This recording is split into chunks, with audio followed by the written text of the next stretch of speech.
Market का एक बहुत ही ज़्यादा कड़वा रूल है। जब भी मार्केट के अंदर एक्साइटमेंट सबसे ज़्यादा होती है, वही सबसे परफेक्ट टाइम होता है मार्केट से एग्जिट लेने का। सोचिए एक बार अक्टूबर 2025 में जो बिटकॉइन $1,26,000 यानी कि लगभग 1.6 करोड़ पर ट्रेड कर रहा था, वही बिटकॉइन आज लगभग $63,000 पर ट्रेड कर रहा है, यानी लगभग 58 लाख करोड़ के लेवल पे स्ट्रगल कर रहा है। सिर्फ 4 महीने के अंदर 50% से ज्यादा वैल्यू खत्म होना कोई मामूली करेक्शन नहीं है। ये ग्लोबल लिक्विडिटी रीसेट है जिसने क्रिप्टो मार्केट से लगभग $2 ट्रिलियन यानी कि 184 लाख करोड़ साफ कर दिए। ये नंबर्स इतने ज्यादा भयानक है कि इंडिया की आधी जीडीपी इसमें समा जाए। आज के वीडियो में हम इसी चीज को डिकोड करने वाले हैं कि डिजिटल गोल्ड यानी कि बिटकॉइन एग्जैक्टली है क्या, ये ऊपर गया क्यों और अभी नीचे आ रहा है तो उसका क्या रीजन है। और आज के इस वीडियो में समझेंगे कि कैसे इजी मनी का ये जो कॉन्सेप्ट बना था कि धीरे धीरे खत्म हो रहा है। ये पूरी चीज समझने के लिए हमें टाइम में थोड़ा पीछे जाना पड़ेगा और उस एरा में जाना पड़ेगा जब ट्रम्प पंप के नारे लग रहे थे और वो चीज बहुत ज्यादा मोमेंटम में थी। एक टाइम था कुछ ही साल पहले जब ट्रम्प मार्केट को पूरा ड्राइव कर रहा था। 2024 के इलेक्शन के टाइम पे जो बिटकॉइन की रेंज थी वो लगभग $60,000 के आसपास की थी, लेकिन फिर ट्रम्प ने एक ऐसा स्टेटमेंट दिया जिसने बिटकॉइन को और पूरे क्रिप्टो मार्केट को एक literally new wave, new heights दे दी।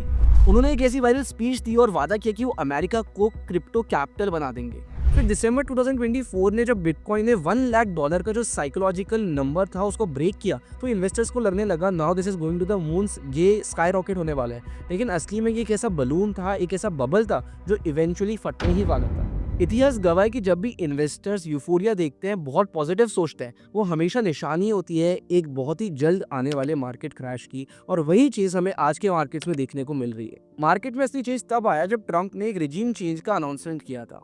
उन्होंने फेड हेड जर्मन पावेल को हटाकर केविन वॉश का नाम आगे किया। और केविन वॉश कोई ऑर्डिनरी बैंकर नहीं थे, उन्हें लिटरली इन्फ्लेशन हॉक का नाम दिया गया था और उसी नाम से बुलाया जाता था। वो एक ऐसे इंसान है जो इन्फ्लेशन को खत्म करने के लिए इंटरेस्ट रेट्स को किसी भी हाइट तक ऊपर ले जा सकते हैं। और अगर तुम सोच रहे हो कि इन्फ्लेशन और इंटरेस्ट रेट का क्या लेना देना या एक चीज से दूसरी चीज को कैसे फर्क पड़ता है, तो मैं तुम्हें 2 मिनट में बहुत सिंपल तरीके से समझा देता हूँ। जब भी मार्केट के अंदर इन्फ्लेशन ज्यादा होता है यानी कि महंगाई ज्यादा होती है, अक्सर क्या होता है, जो मामूली पब्लिक होती है, जनता होती है, उनके हाथ में जो मनी सप्लाई होती है वो बहुत ज्यादा हो जाती है।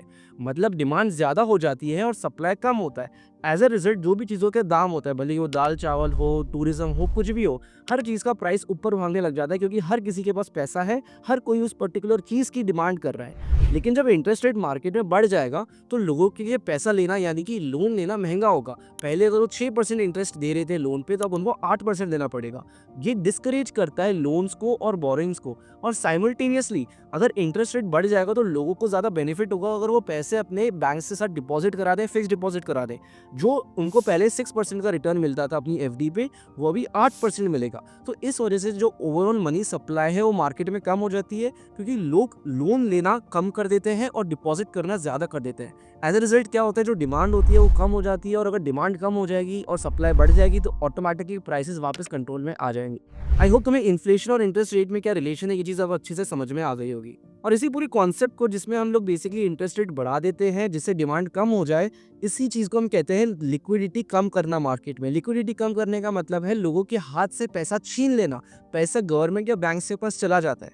तो जो केविन वॉश थे वो इसी चीज़ पे भरोसा करते थे कि जब भी इन्फ्लेशन हो तो इंटरेस्ट रेट मैक्सिमम कर दो और लोगों के हाथ से पैसा निकाल दो, लिक्विडिटी खत्म कर दो। एज अ रिजल्ट इन्फ्लेशन कम हो जाए। लेकिन इससे आम जनता को काफ़ी दिक्कत आती है। आप खुद सोचो, आपको किसी चीज़ के लिए, इमरजेंसी के लिए लोन लेना हो और इंटरेस्ट रेट बहुत हाई हो जाए तो it is going to be very hard for you. तो that is why he was known as inflation hawk. एक और चीज़ जो हमारे लिए बहुत इंपॉर्टेंट है समझना, वो ये है कि इन्फ्लेशन का, इंटरेस्ट रेट का स्टॉक मार्केट से क्या लेना देना। इंटरेस्ट रेट अगर बढ़ती है तो उससे स्टॉक मार्केट पे क्यों इम्पैक्ट आता है और क्या इम्पैक्ट आता है।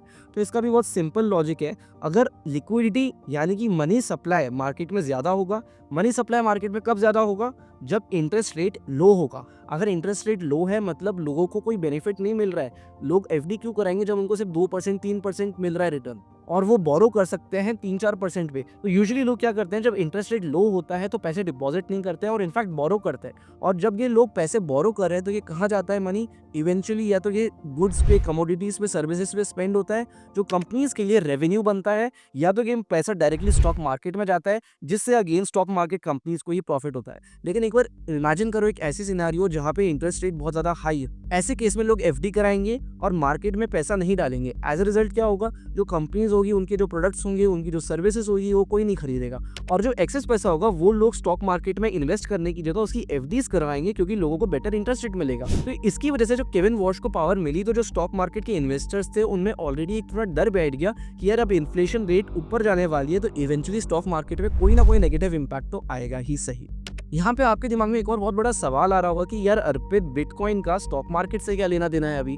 तो आप एक ही समझने की कोशिश करो, बिटकॉइन बोलने को तो एक करेंसी है, लेकिन आज भी लोग बिटकॉइन को एक स्पेकुलेटिव प्रोग्राम की तरह ही देखते हैं, और वही लोग इसमें इन्वेस्ट करते हैं जो बेसिकली बाकी टेक कंपनीज में इन्वेस्ट करते हैं, जैसे एप्पल, माइक्रोसॉफ्ट, एनवीडिया। जो लोग इन कंपनीज में इन्वेस्ट करते हैं वही लोग बिटकॉइन में भी इन्वेस्ट करते हैं, बिकॉज ये लोग उसको एक सॉफ्टवेयर प्रोग्राम की तरह देखते हैं। बिकॉज दोनों में सेम ही चीज़ कॉमन है कि दोनों में फ्यूचरिस्टिक विजन है और दोनों में ही ईजी लिक्विडिटी है। अब तुम्हें सारे कॉन्सेप्ट समझ में आ चुके हैं, मैं तुम्हें बस डॉट्स कनेक्ट करके बताता हूँ कि अब ये चीज़ें फ्लो कैसे कर रही है। जैसे ही इंटरेस्ट रेट ऊपर गई और लिक्विडिटी कम हुई मार्केट में से, सबसे पहले जो इन्वेस्टर्स थे उनको पता लग गया, उनको पैनिक हो गया कि अगर इंटरेस्ट रेट लो होगा, मनी सप्लाई कम होगा, लोगों के पास कम पैसा होगा, तो मार्केट नीचे जाएंगे। तो सबसे पहले उन्होंने वो वाले सेक्टर्स में से पैसा विड्रॉ किया जो सबसे ज़्यादा वॉलेटाइल है, जहाँ पे सबसे ज़्यादा रिस्क है। और अगर हम देखें तो इंडस्ट्री में जो टेक स्टॉक्स होते हैं वो हमेशा सबसे ज़्यादा वॉलेटाइल होते हैं, एंड बिटकॉइन का जो कोरिलेशन है टेक स्टॉक्स के साथ वो 1 on 1 है। मतलब अगर टेक के स्टॉक्स ऊपर जाते हैं तो बिटकॉइन भी ऊपर जाता है, और अगर टेक के स्टॉक्स नीचे आते हैं तो बिटकॉइन की भी परफॉर्मेंस नीचे आती है। तो जब इन्फ्लेशन ऊपर गया,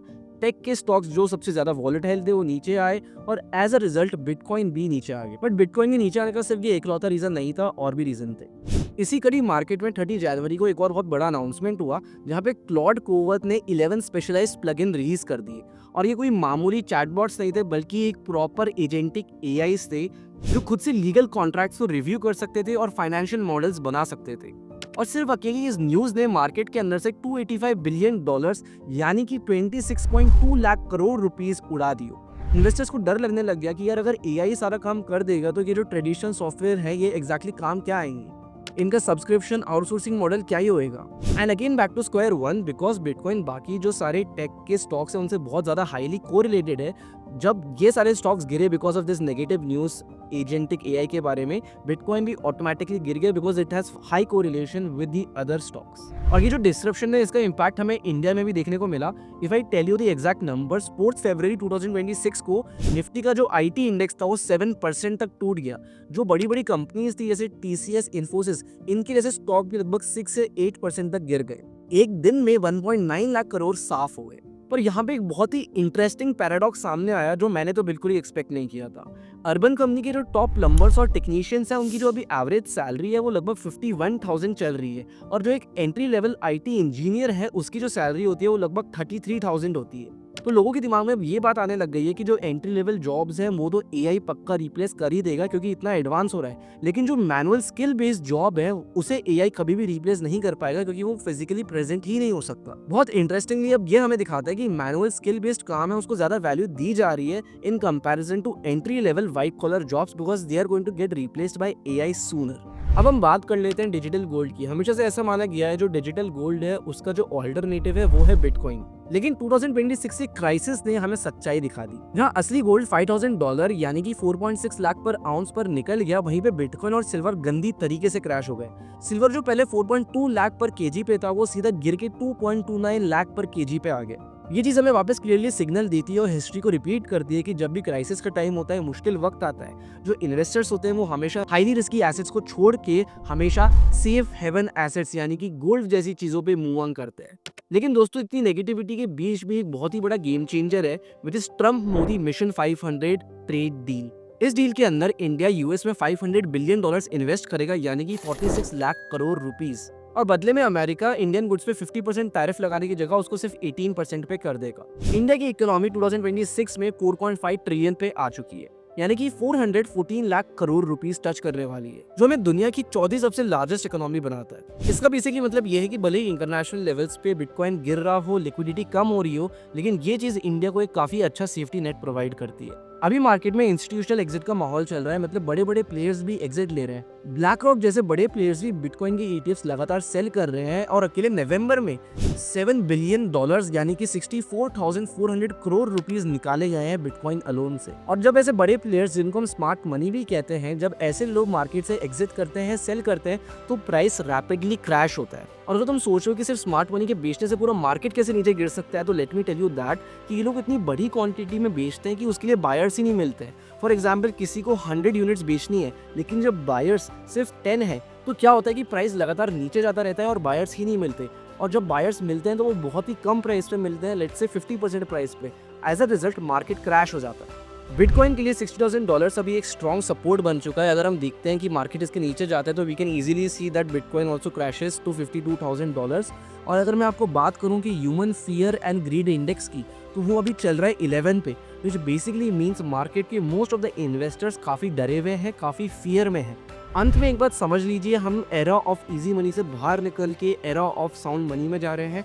this is a hard reset. वो ज़माना खत्म हो चुका है जब ट्रम्प कोई मीम पॉइंट निकाले और सारे इन्वेस्टर्स उसको पागलों की तरह खरीदने लग जाएं। Now everyone is moving towards business that can really make profits, can really get good cash flows out of their business. Investors अब फंडामेंटल्स देख के पैसा इन्वेस्ट कर रहे हैं, ना कि सिर्फ बड़े बड़े आइडियाज सुन के। शॉर्ट टर्म में मार्केट बहुत ही ज्यादा वॉलेटाइल हो सकता है, सो बेस्ट यही है कि आप अपना पोर्टफोलियो डाइवर्सिफाई करके रखें। एक और बात याद रखना, मार्केट हमेशा उन्हें रिवॉर्ड करता है जो भीड़ से हट के काम लेते हैं, ना कि उन्हें जो भीड़ को लगातार अंधों की तरफ फॉलो करते हैं। This was Arpit Sharma, thank you so much for watching. अगर आज का वीडियो आपको अच्छा लगा हो, then please consider liking, subscribing and leave a comment with the feedback. Thank you so much for watching.